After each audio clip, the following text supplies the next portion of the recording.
వాళ్ళు పెద్ద కుటుంబం, పెద్ద ఆయన ఉంటాడు ఆ ఇంట్లో, బాగా ఆస్తిపరులు. ఆ ఇంటికి ఒకరోజు ఉదయకాలం ఒక 9-9:30 ఆ సమయంలో నేను ఏదో పని మీద వాళ్ళ ఇంటికి వెళ్ళడం జరిగింది. వెళ్ళినప్పుడు ఎవరి పనిలో వాళ్ళు ఉన్నారు, హడావుడిలో ఉన్నారు. అప్పుడు నేను అడిగాను, అంకుల్ గారు ఎక్కడున్నారు అంటే మేడ మీద ఉన్నాడు అని వాళ్ళు చెప్పారు. సరే మేడ మీద ఉన్న అంకుల్ దగ్గరికి నేను అంకుల్ని కలుస్తానని చెప్పి ఆ మేడ మీదకి వెళ్ళి అంకుల్ గారి దగ్గరికి వెళ్తే ఆయన ఒంటరిగా కూర్చొని ఉన్నాడు. అంకుల్ ప్రైజ్ లాడ్, ఎలా ఉన్నారు అని పలకరిస్తూ నేను ఆయనతో మాట్లాడుతూ ఒక మాట చెప్పాను. అంకుల్, ఎంతైనా కానీ మీరు భాగ్యవంతులే, ధన్యులే, గొప్పవాళ్ళే. ఎందుకంటే 10 తరాలు కూర్చొని తిన్న తరగనంత సంపదను దేవుడు మీకు ఇచ్చాడు. ఇంత ఆస్తిని సంపాదించారు.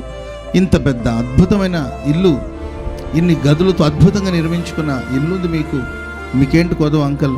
దేవుడు మిమ్మల్ని బహుగా ఆశీర్వదించాడు, సర్వసమృద్ధిని ఇచ్చాడు, కుమారుని ఇచ్చాడు, కుమార్తెని ఇచ్చాడు, పిల్లల్ని ఇచ్చాడు, మనవల్ని మనవరాళ్ళ సంతానాన్ని చూసే భాగ్యాన్ని దేవుడు మీకు ఇచ్చాడు అని నేను మాట్లాడుతుంటే అప్పుడు అంకల్ కళ్ళలో నుండి నీళ్ళు వస్తూ ఉందండి. కళ్ళలో నుండి నీళ్ళు వస్తుంది. ఏంటి అంకల్ ఏడుస్తున్నారంటే అప్పుడు ఆయన చెప్పిన మాట ఏంటంటే, బాబు, బాహ్య ప్రపంచానికి చూసేవాళ్ళకి వీళ్ళకేంటి కొదవ, వీళ్ళకేంటి లోటు, ఏం తక్కువైంది వీళ్ళకి అని చూసే జనాలకు అలా అనిపిస్తుందేమో, కానీ బయట నుండి చూసేవాళ్ళకి వీళ్ళు ధనవంతులు, వీళ్ళు సంపన్న స్థితిలో ఉన్నారు, వీళ్ళకి ఏం లోటు, వీళ్ళకి ఏం కొదవ అని వాళ్ళు అనుకుంటున్నారేమో. కానీ ఈ ఇంట్లో అన్నీ ఉన్నా, అందరూ ఉన్నా, నేను ఒంటరిగా మూలుగుతున్నాను.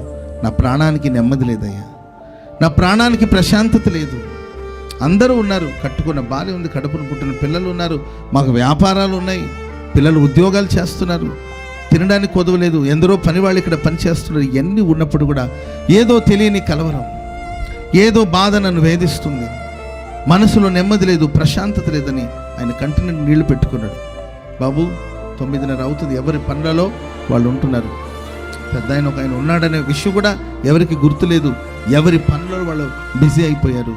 ఇంత గొప్ప ఇంట్లో ఇంతమంది ఉన్నారని నేను అనుకుంటున్నాను, కానీ అందరూ అనుకుంటున్నారు, కానీ నేను మాత్రం ఇంట్లో ఒక ఒంటరి మనిషిగా, ఒక ఒంటరి పక్షిలాగా, రాత్రివేళ ఇంటి మీద ఒంటి పిచ్చుక ఎలాగైతే మూలుగుతుంటుందో అలా నేను మూలుగుతున్నాను. బాబు, నా ప్రాణానికి నెమ్మది లేదు, సమయానికి వచ్చావు, నా కోసం ఒక చిన్న ప్రార్థన చేయి బాబు. నా ప్రాణంలో, నా మనసులో ఏదో పోరాటాలు, మనసులో ఏదో యుద్ధాలు, పిచ్చి పిచ్చి ఆలోచనలన్నీ వస్తున్నాయి, నా కోసం ఒక చిన్న ప్రార్థన చేయమని ఆయన ప్రార్థన చేయించుకున్నప్పుడు నాకు అనిపించింది, ఓహో, ఈరోజు కొంతమంది అనుకుంటారు ధనం ఉంటే, డబ్బు ఉంటే, మన చుట్టూ మనుషులు ఉంటే మనం నెమ్మదిగా బ్రతకొచ్చు అని అనుకుంటారు.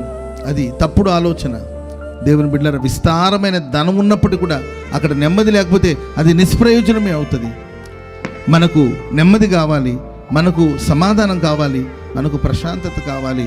అది మనం ఆరాధిస్తున్న దేవుని ద్వారా మనకు అనుగ్రహించబడుతుంది. చెప్పండి కూడా దేవునికి స్తోత్రం చెప్పండి, గట్టిగా హల్లెలూయా.